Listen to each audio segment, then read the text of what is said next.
नमस्कार दोस्तों, आप सभी का हमारे एमडीएस न्यूज चैनल में स्वागत है। दोस्तों, आज हम बात करेंगे 16 दिसंबर के सभी मुख्य समाचारों और तमाम बड़ी खबरों के बारे में। दोस्तों, अगर आप हमारे चैनल पर नए हैं तो प्लीज चैनल को सब्सक्राइब करके बेल आइकन को भी दबा दें, जिससे आप सभी तक सभी ताज़ा खबरें जल्द ही पहुंचा सके। तो आइए दोस्तों, बिना टाइम वेस्ट किए खबरों पर नजर डालें। चलिए बढ़ते हैं आज के पहले अपडेट की ओर। दिल्ली में आज से भूलकर भी ना ले जाएं ऐसे वाहन, नहीं तो कटेगा 10,000 का चालान। सरकार की तरफ से वाहनों के लिए उच्च सुरक्षा नंबर प्लेट HSRP और रंग कोडित ईंधन स्टिकर लगाने को लेकर कई बार तारीखों को बढ़ाया गया है। हालांकि अभी तक लोगों ने लापरवाही के चलते ऐसा नहीं कराया है। अब जिन वाहनों पर उच्च सुरक्षा नंबर प्लेट HSRP और रंग कोडित ईंधन स्टिकर नहीं है, उन पर आज से दिल्ली में जुर्माना लगाया जाएगा।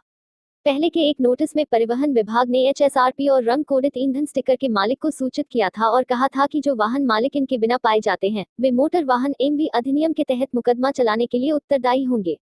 नोटिस के अनुसार डिफॉल्टरों पर 10,000 रुपये का जुर्माना लगाया जा सकता है। जो वाहन मालिक पहले से ही HSRP और कलर कोडेड स्टिकर के लिए आवेदन कर चुके हैं, अगर वे आवेदन की पर्ची दिखाते हैं तो उन पर जुर्माना नहीं लगाया जाएगा। अब तक अन्य राज्यों में पंजीकृत वाहनों को भी इसमें शामिल नहीं किया गया है। परिवहन विभाग के अधिकारियों के अनुसार HSRP के बिना कम से कम 40 लाख वाहन, दोनों कारें और दोपहिया वाहन हैं। आश्रम वेब सीरीज को लेकर बड़ी खबर सामने आई है।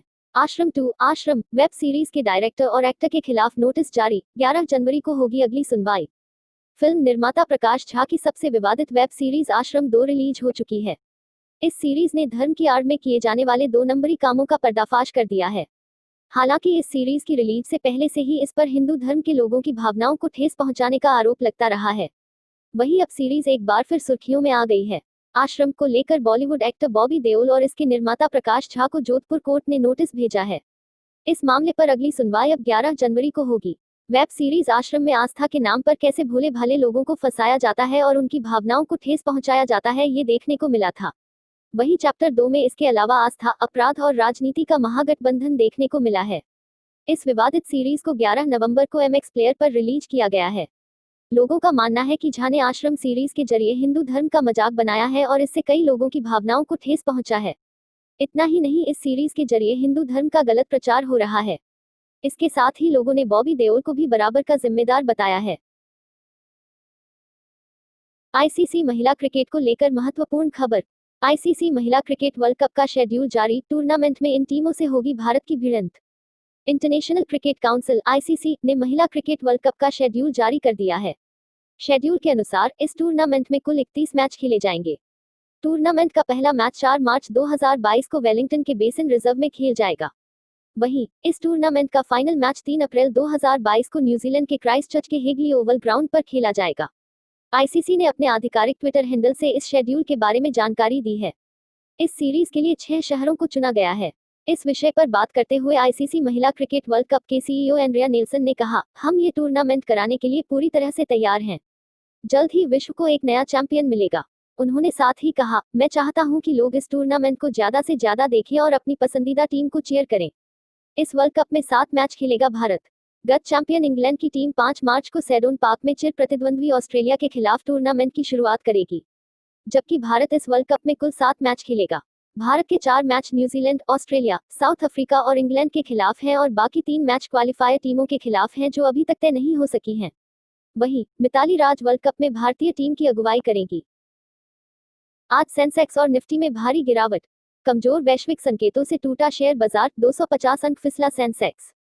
विदेशी बाजारों से मिले कमजोर संकेतों से घरेलू शेयर बाजार में मंगलवार को सुस्त कारोबारी रुझानों के बीच सेंसेक्स आरंभिक कारोबार के दौरान 250 अंक से ज्यादा टूटा और निफ्टी में भी 50 अंकों से ज्यादा की गिरावट के साथ कारोबार चल रहा था। मंगलवार सुबह 9.50 बजे सेंसेक्स बीते सत्र से 234.11 अंकों यानी 0.51% की कमजोरी के साथ 46,019.35 पर कारोबार कर रहा था, जबकि इससे पहले सेंसेक्स 46,000 के मनोवैज्ञानिक स्तर से नीचे तक फिसला। वहीं निफ्टी बीते सत्र से 50.50 अंकों यानी 0.37% की कमजोरी के साथ 13,507.65 पर बना हुआ था। जानकार बताते हैं कि कोरोना वायरस के बढ़ते प्रकोप ने वैक्सीन की प्रगति से बने उत्साह को कमतर कर दिया है, जिससे मंगलवार को एशियाई बाजारों में कमजोरी बनी हुई थी। चलिए बढ़ते हैं अगले बड़े अपडेट की ओर। जो बाइडेन की चुनावी जीत की हुई आधिकारिक घोषणा, डोनाल्ड ट्रंप की कानूनी लड़ाई पर लगा विराम। अमेरिका के निर्वाचन मंडल ने जो बाइडेन को देश अमेरिका के राष्ट्रपति और भारतीय मूल की सेनेटर कमला हैरिस को उपराष्ट्रपति के पद के लिए बहुमत देकर उनकी जीत की औपचारिक पुष्टि कर दी। इसके साथ ही निवर्तमान राष्ट्रपति डोनाल्ड ट्रंप की उस कानूनी लड़ाई को विराम लग गया, जिसमें चुनाव में व्यापक स्तर पर धोखाधड़ी होने का आरोप लगाया गया था। कानून के मुताबिक निर्वाचन मंडल की बैठक दिसंबर के दूसरे बुधवार के बाद आने वाले पहले सोमवार को होती है। इस दिन सभी 50 राज्यों और डिस्ट्रिक्ट ऑफ कोलंबिया के निर्वाचक अपना मत डालने के लिए बैठक करते हैं। राष्ट्रपति पद का चुनाव 3 नवंबर को हुआ था। हालांकि निर्वाचन मंडल की बैठक मात्र औपचारिकता होती है, लेकिन यह बैठक इस साल पहले की तुलना में अधिक चर्चा में रही, क्योंकि देश के मौजूदा राष्ट्रपति ट्रंप ने हार स्वीकार करने से इनकार कर दिया और चुनाव में धोखाधड़ी के आरोप लगाए हैं। ट्रंप 538 सदस्यीय निर्वाचन मंडल का भी बहुमत हासिल करने में नाकाम रहे। सीनेट में अल्पमत के नेता चक शूमर ने कहा, राष्ट्रपति पद का चुनाव 1 महीने पहले हुआ था।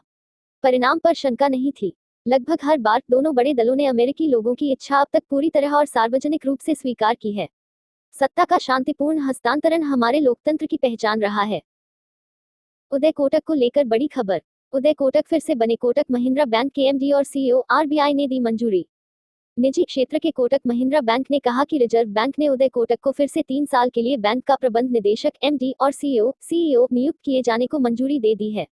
उदय कोटक 17 साल से भी अधिक समय से इस पद पर हैं।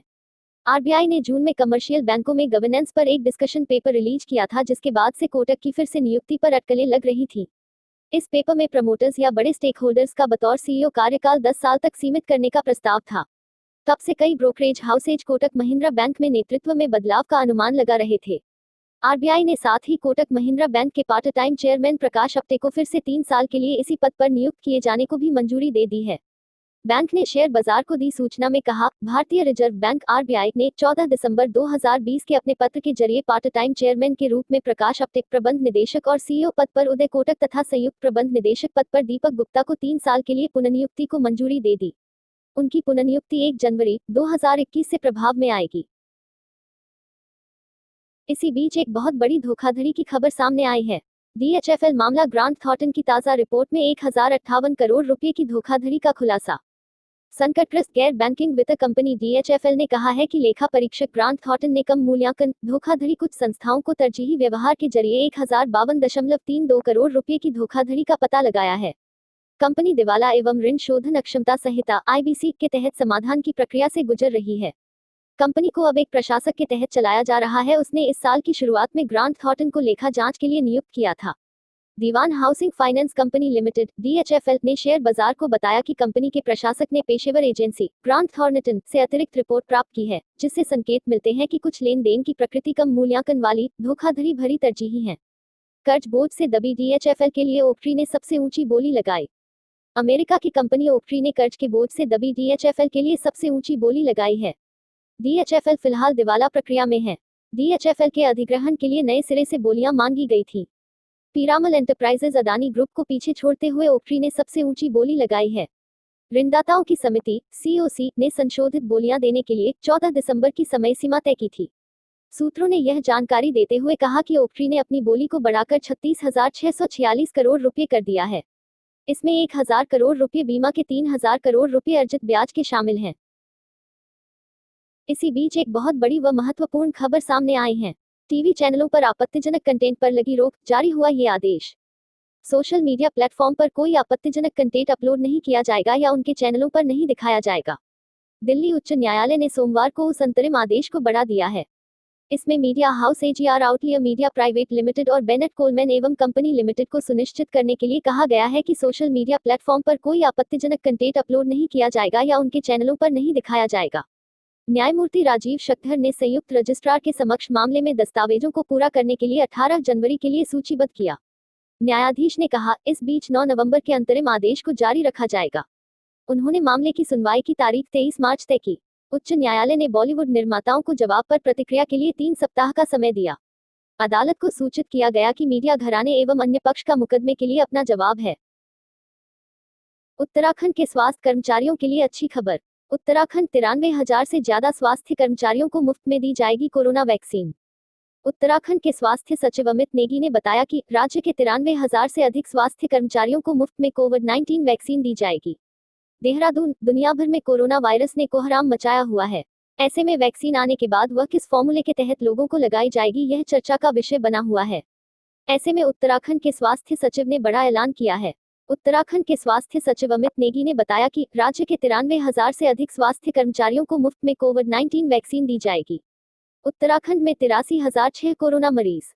बता दें कि उत्तराखंड में सोमवार को 577 नए मरीजों में कोविड-19 महामारी की पुष्टि हुई, जबकि 6 अन्य मरीजों ने महामारी से दम तोड़ दिया। कोरोना आंकड़ों में बड़ी कमी। कोविड-19 देश में घटे नए मामले, 5 महीने बाद सबसे कम 22,000 मरीज मिले।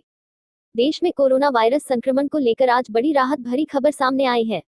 भारत में पिछले 24 घंटे में कोविड-19 के 22,000 नए मरीज मिले हैं, जो करीब 5 महीने के बाद सबसे कम है। हालांकि नए मरीजों के सामने आने के बाद देश में कोरोना वायरस के कुल मरीजों की संख्या 99 लाख के पार पहुंच गई है, जबकि पिछले 24 घंटे में 354 मरीजों की मौत हुई है, जिससे देश में मरने वाले कोरोना मरीजों का आंकड़ा 1,44,000 के करीब पहुंच गया है। केंद्रीय स्वास्थ्य मंत्रालय की ओर से जारी ताज़ा आंकड़ों के अनुसार भारत में पिछले 24 घंटे में कोविड-19 के 22,065 नए मामले आने हैं, जिसके बाद कुल कोरोना पॉजिटिव मामलों की संख्या 99,06,165 हो गई है। वहीं 354 नई मौतों के बाद कुल मौतों की संख्या 1,43,709 हो गई है। देश में फिलहाल सक्रिय मामलों की संख्या 3,39,820 है। चलिए दोस्तों, आज के लिए बस इतना ही। अब कल मिलेंगे देश भर की तमाम बड़ी व छोटी खबरों के साथ। दोस्तों, अगर आप हमारे चैनल पर नए हैं तो प्लीज चैनल को सब्सक्राइब करके बेल आइकन को भी दबा दें और रोजाना ऐसी वीडियोस को लाइक कर शेयर करना ना भूलें। धन्यवाद।